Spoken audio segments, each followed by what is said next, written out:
Over to you. You know, the film is based on the memoirs of Danielle. She's a journalist. It's shot in a highly realistic documentary style. As a geriatric specialist, when you reflect on your practice, how realistic is the portrayal of this family and the complexity of their dilemmas? So what have you seen in your practice, both in terms of issues, but also ways that families navigate these? Yeah, I really enjoyed the film, Sarah. I really thought that as I was watching it, the only thing I thought wasn't fully spot on was when the doctor was talking to the family about the diagnoses and really kind of gave a really complex array, like threw everything in the kitchen sink. And I said, that's a bit of overkill, but otherwise, every other piece of that story I've experienced, I've seen. Just through my practice, you know, I see patients in the emergency department. I see patients on our medical and surgical floors at the hospital. I work with patients in my clinic, and I do home visits as well. And often, all of my patients, when I start with them, I always ask about goals of care. I ask about advanced planning, and in my outpatient practice, I require that when we start a relationship, I pose the question, and if they said, I haven't really thought about this, it's a requirement. We need to get this done because it really is important to guide our thinking and that journey throughout.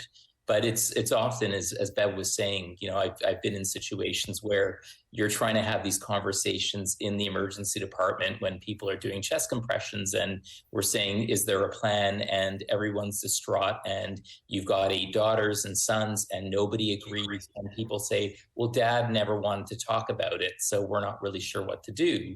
And then the default that we have to do legally is we just have to do everything. We have to do everything because we don't have direction otherwise, if you will. Ouais, allô? Quoi? Quand? À son réveil, papa pouvait plus se lever et il avait tout le côté droit paralysé. Mes filles. Votre père risque de ne plus pouvoir parler, ni s'alimenter. Je veux que tu m'aides à en finir. Tu m'entends?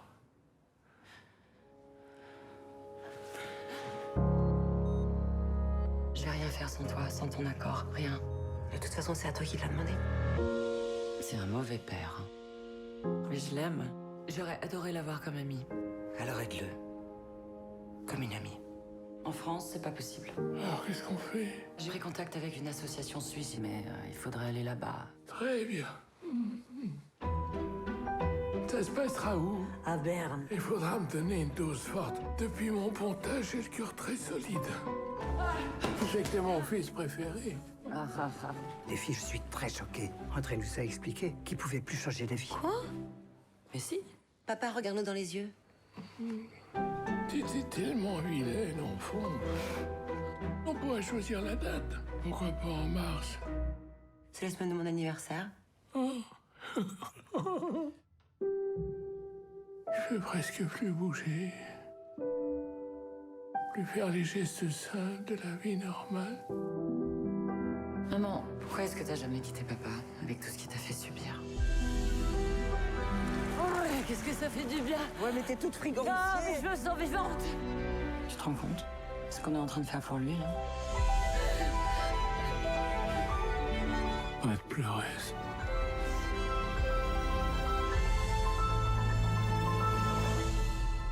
Et si vous refusiez, que se passerait-il?